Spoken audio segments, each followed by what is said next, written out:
بسم اللہ الرحمن الرحیم۔ بیرسٹر گوہر جن کے نام کے ساتھ ایک تہمت جڑی ہوئی ہے کہ وہ تحریک انصاف کے چیئرمین ہیں، کہاں عمران خان چیئرمین ہوا کرتے تھے اور کہاں بیرسٹر گوہر صاحب چیئرمین ہیں۔ چیئرمین ہوتے ہوئے بھی کیا وہ اتنی پاور رکھتے ہیں، اتنی طاقت رکھتے ہیں، اتنے زیادہ با اختیار ہیں کہ بڑے بڑے فیصلے کر سکیں؟ سوال ہی پیدا نہیں ہوتا۔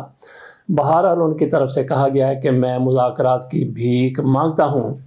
یہ کس سے بھیک مانگ رہے ہیں؟ کیا ان کو بھیک مل جائے گی؟ سوال ہی پیدا نہیں ہوتا کہ ان کو کسی قسم کی بھیک مل جائے۔ ان کے الفاظ کیا تھے؟ ان پر چلنے سے پہلے سعودی عرب چلتے ہیں۔ سعودی عرب اور UAE متحدہ عرب امارات کے مابین صورتحال بہت ہی زیادہ مخدوش ہو چکی تھی، بہت زیادہ مخدوش ہو گئی تھی، اور یمن کو لے کے یہ سارا سلسلہ شروع ہوا۔ لیکن اب تھوڑی سی حوصلہ افزا صورتحال ہے، اب تھوڑی سی اطمینان بخش صورتحال ہے کہ جس طرح سے نظر آ رہا تھا کہ سعودی عرب اور متحدہ عرب امارات ایک دوسرے کے بالمقابلہ گئے ہیں، اور کچھ ایسے لوگ جن کو بدخواہ کہا جا سکتا ہے ان کی طرف سے ایسی پیش گوئیاں بھی کی جا رہی تھی کہ اب سعودی عرب اور متحدہ عرب امارات کے مابین بھی جنگ شروع ہو جائے گی۔ لیکن متحدہ عرب امارات کی طرف سے نہایت ہی دانشمندانہ فیصلہ کیا گیا۔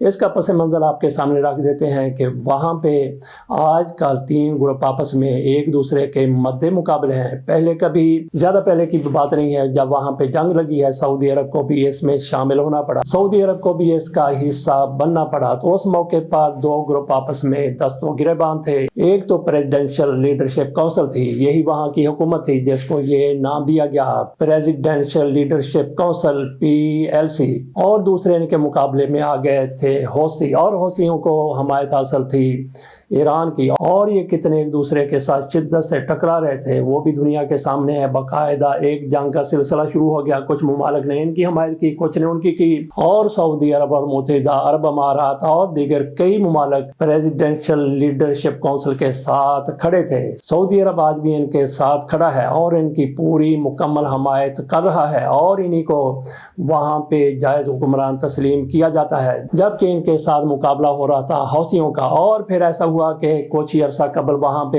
ایک تیسرا گروپ بھی بن گیا، اور وہ اسی پریزیڈینشل لیڈرشپ کونسل سے نکلا۔ اس کا نام ساؤدرن ٹرانزیشنل کونسل رکھا گیا ہے، یا اس کا نام یہ دیا گیا ہے STC، آپ اس کو کہہ سکتے ہیں۔ یہ اسی کا حصہ ہوا کرتا تھا، لیکن کچھ عرصہ سے یہ الگ ہو گیا، اور ان کے خلاف یعنی پریزیڈینشل لیڈرشپ کونسل کے خلاف یہ گروپ ہتھیار بند ہو گیا۔ اور اب یہ کہا جا رہا ہے کہ سعودی عرب کی طرف سے پہلے کی طرح پریزیڈینشل لیڈرشپ کونسل کی حمایت کی جا رہی ہے جس طرح سے پہلے کی جا رہی تھی، لیکن متحدہ عرب امارات کی طرف سے نئے گروپ کی حمایت کی جا رہی ہے، اور ان کے لیے یہ بھی کہا گیا کہ کل ہی 2 جہاز اسلحہ لے کر وہاں پہ پہنچے۔ جیسے وہ مطلع بندرگاہ پر پہنچتے ہیں سعودی عرب کی طرف سے ایئر اٹیک کر دیا جاتا ہے، اس میں سے جو بھی اسلحہ یا گاڑیاں نکلتی ہیں ان کو تباہ و برباد کر کے رکھ دیا جاتا ہے۔ سعودی عرب کی طرف سے باقاعدہ اس پر بیان بھی جاری کیا جاتا ہے کہ اس طرح سے ہوا، اس طرح سے ہوا۔ اس کی تردید کی گئی UAE کی حکومت کی طرف سے، لیکن جیسا کہ کہا کہ حالات بہت ہی بھیانک نظر آ رہے تھے، لیکن دانشمندی کا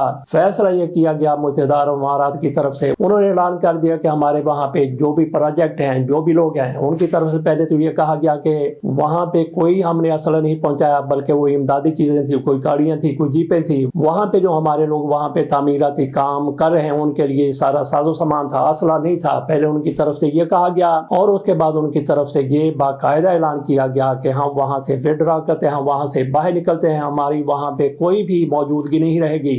لیکن اس حوالے سے جس طرح سے پریزیڈینشل لیڈرشپ کونسل کی طرف سے کہا گیا تھا کہ 24 گھنٹوں میں آپ اپنے آپریشن بند کر دیں، آپ یہاں سے چلے جائیں، آپ کی یہاں پہ کوئی موجودگی کی ضرورت نہیں ہے۔ سعودی عرب کی طرف سے اس کی تائید کی گئی تھی۔ متحدہ عرب امارات کی طرف سے کوئی ٹائم فریم نہیں دیا گیا کہ وہ کب یمن سے انخلا کر دیں گے۔ صورتحال اس کے مقابلے میں کہیں زیادہ بہتر ہوگی کہ اگر متحدہ عرب امارات کی طرف سے یہ اعلان کیا جاتا ہے یا وہ بالکل سعودی عرب کے بالمقابل کھڑے ہو جاتے تو پاکستان کے لیے بھی بہت بڑی آزمائش کی بات ہوتی۔ یہاں پہ پاکستان میں UAE کے صدر موجود ہیں، جناب محمد بن زید آل سلطان آل نہیان، وہ پاکستان میں موجود ہیں۔ شہباز شریف کی طرف سے ان کے ساتھ ملاقات کی جاتی ہے، اور کہا یہ جا رہا ہے کہ جناب شہباز شریف صاحب کی طرف سے ان کو آمادہ کرنے کی کوشش کی گئی، بلکہ ان کو آمادہ کر لیا کہ سعودی عرب کے ساتھ آپ کے تعلقات بہتر ہونے چاہیے۔ چاہیے۔ بہرحال یہ آج کی حکومت کی طرف سے کریڈٹ لیا جا رہا ہے، دیکھتے ہیں کہ یہ کریڈٹ کس کا بنتا ہے۔ باقی جس طرح سے سعودی عرب اور متحدہ عرب امارات یمن میں ایک دوسرے کے مد مقابلات نظر آ رہے تھے، اسی طرح سے دیگر ممالک میں بھی ان کے مفادات ہیں، جیسے کہ سوڈان ہے۔ سوڈان میں سعودی عرب وہاں کی حکومت کی حمایت کر رہا ہے، اس کے ساتھ کھڑا ہے، ہر طرح سے سوڈان کی حکومت کے ساتھ کھڑا ہے، جبکہ متحدہ عرب امارات کے بارے میں کہا جاتا ہے کہ یہ دوسری طرف جس طرح سے وہاں پہ فوج کے باغی ہیں ان کو مدد کر رہا ہے۔ جس طرح سے صومالی لینڈ کی بات کی جا رہی ہے، وہاں پہ بھی اختلافات ہیں سعودی عرب کے مابین اور متحدہ عرب امارات کے مابین، وہاں پہ سعودی عرب صومالیہ کے ساتھ کھڑا ہے۔ جس طرح سے اسرائیل کی طرف سے صومالی لینڈ کو تسلیم کیا گیا، اس پر باقاعدہ مسلم ممالک کا اجلاس ہوا، اس کے وزرائے خارجہ بیٹھے، انہوں نے اس کی مذمت کی۔ اس اجلاس میں نہ تو متحدہ عرب امارات بیٹھے تھے، شامل ہوئے تھے، اور نہ ہی مراکش اور بحرین تھے۔ ان تینوں نے ابراہیم اکارڈ کو تسلیم کر رکھا ہے، شاید اس وجہ سے اس کا یہ حصہ نہیں بنے۔ بہرحال ہم یہ بات کر رہے تھے کہ سعودی عرب اور متحدہ عرب امارات کے مابین عالمی سطح پر کئی جگہوں پر اختلافات موجود ہیں، تو ان کو دور کرنے کی ضرورت ہے۔ کل یہ بھی ہو سکتا ہے کہ اگر سعودی عرب اور متحدہ عرب امارات کے مابین اختلافات بہت زیادہ بڑھ جاتے ہیں تو پھر متحدہ عرب امارات کو اپنی بقا کا خطرہ بھی ہو سکتا ہے، اور متحدہ عرب امارات اس کو بہتر طریقے سے جانتے ہیں کہ کس طرح سے سعودی عرب ان لوگوں کو، ان ریاستوں کو سپورٹ کرتا چلا آ رہا ہے، مالی طور پر بھی اور دیگر معاملات میں بھی۔ آپ کہیں گے کہ مالی معاملات میں کیسے؟ کچھ عرصہ قبل سعودی عرب کے شاہ کی طرف سے دبئی کے حکمران کو 10 ارب ڈالر دیے گئے تھے، ذاتی حیثیت میں دیے گئے تھے، اور ان کی طرف سے ذاتی حیثیت میں لیے گئے تھے۔ کیوں دیے گئے، کیوں لیے گئے، یہ ایک الگ سٹوری ہے، اس پر پھر کبھی بات کریں گے۔ تو اگلی خبر جو پہلی خبر کے ساتھ ہی جڑی ہوئی، جیسا کہ بیرسٹر گوہر کی طرف سے کہا گیا کہ ہم مذاکرات کی بھیک مانگتے ہیں، انہوں نے دراصل کیا کہا، ان کے الفاظ کیا تھے، وہ آپ کے سامنے میں رکھ دیتا ہوں۔ Chairman P T I barrister Gohar کا کہنا ہے کہ حالات بدلنے کے لیے مذاکرات کی بھیک مانگتا ہوں، ہم آج بھی ملاقات کے لیے آئے ہیں لیکن اجازت نہیں دی جا رہی۔ انہوں نے کہا کہ اس نہج پر پہنچنے والے حالات کا کوئی راستہ نکالا جائے، صاحب اقتدار سے درخواست ہے کہ اس حوالے سے کوئی حل نکالیں۔ وزیر اعظم اگر مذاکرات کا کہتے ہیں تو اس پر عمل درآمد بھی ہونا چاہیے۔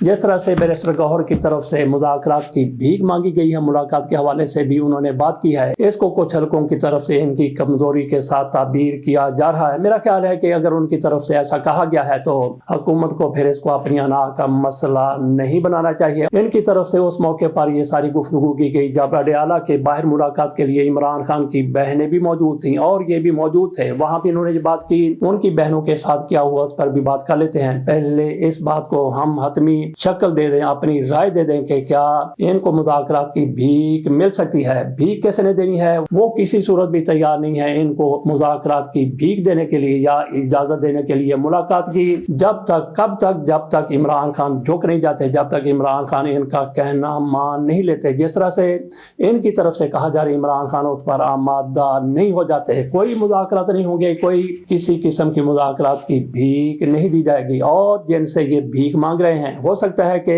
رجیم سے، شہباز شریف سے بھیک مانگ رہے ہیں، اور یہ تو خود بھکاری ہیں، ان کو تو اپنے معاملات کے لیے بھیک مانگنا پڑتی ہے۔ جہاں سے بھیک مل سکتی ہے وہاں پہ جانے کی کوشش کریں اور ان کے جو مطالبات ہیں ان پر غور کریں، تو شاید آپ کو مذاکرات کیا، آپ کو ملاقات کیا، عمران خان کی رہائی کا امکان بھی 100% امکان نہیں بلکہ 100% یقین ہو جائے، جس طرح سے وہ چاہتے ہیں عمران خان اگر اس طرح سے کر دیتے ہیں۔ اب آ جاتے ہیں عمران خان کے ساتھ ملاقات کے لیے جانے والی ان کی بہنوں کے ساتھ کیا ہوا۔ آدھی رات کو ایک مرتبہ پھیرے سے پہلے 3 بار آپریشن کیا گیا ان کو وہاں سے اٹھانے کے لیے۔ عمران خان کی بہنیں اور کارکن وہاں پہ اڈیالہ جیل کے باہر بہت دور بیٹھے ہوئے تھے کہ وہ کہہ رہی تھی کہ ہم نے ملاقات کے بغیر نہیں جانا، ان کو اٹھانے کی کوشش کی گئی لیکن وہ نہیں اٹھی۔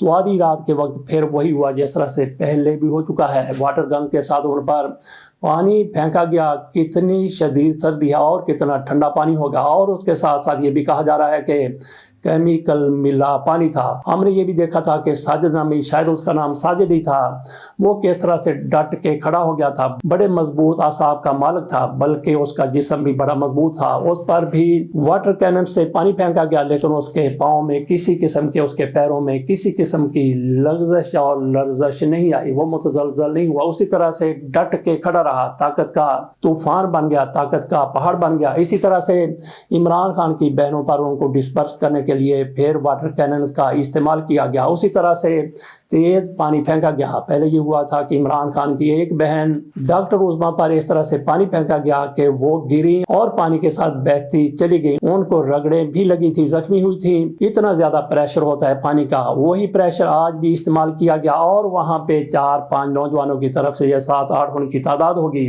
انہوں نے عمران خان کی بہنوں کے گرد حصار بنا لیا اور ان کی طرف سے پوری کوشش کی گئی اس حصار کو توڑنے کی, لیکن وہ چٹان کی طرح ڈٹ کے کھڑے ہو گئے. یہ ساتھ ساتھ دیکھتے بھی جائیے کہ کس طرح یہ نوجوان حصار بنا کے کھڑے ہیں, چٹان کی طرح کھڑے ہیں. ان پر واٹر کینن سے پانی پھینکا جا رہا ہے, لیکن یہ بھی اپنی جگہ پر ہلنے کے لیے تیار بالکل بھی نہیں ہلے. اور پھر ان کی طرف سے رجیم کے پولیس کی طرف سے کیا کیا گیا, وہاں سے دوڑے لگائی گئی, ان کی طرف بھاگے, ان کو پکڑا. ایک کو یہ دیکھیں کہ بالوں سے کیسے پکڑا اور کھینچ کے لے جا رہے ہیں, اور باقیوں کو بھی اسی طرح سے پکڑا اور عمران خان کی سسٹر کو بھی وہاں سے ہٹا دیا گیا. تو ان کی طرف سے اس طرح سے یہ ساری صورتحال سامنے آئی ہے. عمران خان کی بہنوں کی عمران خان کے ساتھ ملاقات نہیں ہو سکی اور بیرسٹر گوہر صاحب بھیک مانگ رہے ہیں. تو امکان نہیں ہے کہ ان کو کسی قسم کی اس وقت تک بھیک مل جائے گی جب تک یہ شرائط پر پورا نہیں اترتے. اگر عمران خان شرائط مان لیتے ہیں تو پھر ستے ہی خیریں ہو سکتی ہیں. کیا عمران خان شرائط مان لیں گے؟ اگر عمران خان کی طرف سے ان کی شرطیں مانی ہوتی تو کب کے مان چکے ہوتے. اب کوئی امید تو نظر نہیں آتی, لیکن انسان ہے, انسان کسی وقت بھی ٹوٹ سکتا ہے. ہو سکتا ہے کہ عمران خان بھی کسی موقع پر کسی وقت پر ٹوٹ جائیں, جس کا امکان سر دست نظر نہیں آتا. میاں محمد نواز شریف صاحب کی ایک بہت بڑی جیت ہوئی ہے. رانا زاہد محمود صاحب یہ ٹربیونل ہیں, ان کے سامنے یاسمین راشد صاحبہ کی طرف سے درخواست گئی تھی اور آج کل وہ اسیر ہیں, قیدی ہیں. ان کو قید سنوائی جا چکی ہے, شاید 40 سال قید ان کی بن گئی ہے, 10 سال اور مزید بھی ان پر مقدمات موجود ہیں. انہوں نے کہا تھا کہ نواز شریف مجھ سے ہار گئے تھے, فارم 47 پر ان کو جتایا گیا. معاملہ ٹربیونل کے سامنے گیا اور انہوں نے انصاف کا پرچم کیا بلند کر دیا یا پھر جلا دیا. ان کی طرف سے کہا گیا, رانا زاہد محمود صاحب کی طرف سے, کہ میاں نواز شریف صاحب بالکل درست طریقے سے جیتے ہیں. ان کے سامنے شاید فارم 47 اور فارم 45 بھی رکھ دیے گئے تھے. اس کے باوجود ان کا فیصلہ آ گیا کہ میاں نواز شریف صاحب کی برتری ان کی اپنی برتری ہے, جبکہ یاسمین راشد صاحبہ کی طرف سے ہی نہیں بلکہ بہت سے حلقے جنہوں نے فارم 47 اور فارم 45 دیکھے ہیں, وہ کہتے ہیں کہ میاں نواز شریف صاحب 60,000 سے بھی زائد ووٹوں سے یاسمین راشد صاحبہ سے ہار گئے تھے. چلتے چلتے پتنگ بازی کے حوالے سے بات کر لیتے ہیں. عدالت میں کسی نے اس کو چیلنج کر دیا ہے کہ پتنگ بازی نہیں ہونی چاہیے تھی, لیکن حکومت کی طرف سے پوری کوشش کی گئی اور بڑے انتظامات کرنے کا بھی اعلان کیا گیا کہ پتنگ بازی ہوگی. 6, 7, 8 فروری کو پتنگ بازی کے حوالے سے 3 دن لاہور میں مختص کیے گئے تھے. تو کوئی صاحب ابھی عدالت میں چلے گئے ہیں اور یہ نظر آتا ہے کہ پتنگ بازی پر پابندی لگا دی جائے گی. کیسے پابندی لگا دی جائے گی آپ ناظرین سن کر حیران ہوں گے, کیونکہ عدالتیں ان کی اپنی ہیں. اور کیسے پابندی لگے گی, اور عدالتیں بیٹھی ہوئی ہیں کہ ان کا جیسے ہی مرضی کے مطابق کوئی منشا ان کے سامنے آتی ہے تو اس کے مطابق فیصلے کر دیے جائیں. لیکن یہ فیصلہ بھی حکومت کی مرضی کے مطابق ہی ہونے جا رہا ہے پتنگ بازی پر پابندی کا. وہ اس لیے کہ ابھی سے جو پتنگیں سامنے آ چکی ہیں اس پر عمران خان کی تصویریں لگی ہوئی, ہر پتنگ پر عمران خان کی تصویر ہے. ہو سکتا ہے وہ ڈور ہوگی پھرکی ہوگی, اس پر بھی عمران خان کی تصویر لگی ہو. تو جب عمران خان کی تصویریں اتنی زیادہ آسمان پر ہوں گی تو ہو سکتا ہے پولیس والوں کو یہ حکم دے دیا جائے کہ آپ نے گاٹی ڈالنی ہے ان پتنگوں پر جو عمران خان کی تصویر والی ہوں گی. اس طرح سے ہو سکتا ہے عمران خان کی تصویر کو پتنگوں پر وائرل ہونے سے روکا جا سکے. تو چلتے چلتے یہ بھی آپ کو بتا دیں, جب تصویر کی بات ہو رہی ہے تو ہرن مینار ہم کل گئے تھے, وہاں پہ مریم نواز شریف صاحبہ کی تصویر لگی ہوئی تھی. ہر جگہ پر, ہر ریڈی پر, ہر دکان پر مریم نواز شریف صاحبہ کی تصویر لگی ہوتی ہے. اور یہ آپ کو دکھاتے ہیں کہ یہ مریم نواز شریف صاحبہ کی طرف سے کسی نے کیا بلکہ محکمے کی طرف سے ٹوائلٹ پر, لٹرین پر تصویر لگا دی گئی ہے. اندر کے مناظر بھی ہیں اور باہر بھی دیکھیے کہ کس طرح سے ان کی تصویر جگمگا رہی ہے ٹوائلٹ کے اوپر, لٹرین کے اوپر. میاں شہباز شریف صاحب کو بھی بڑا خبت اور بڑا شوق ہوا کرتا ہے تصویریں لگوانے کا. انہوں نے ریلوے کے پلیٹ فارموں پر بھی اپنی تصاویر ٹوائلٹ پر لگوا دی تھی. اس کے ساتھ اجازت دیجیے, اللہ حافظ.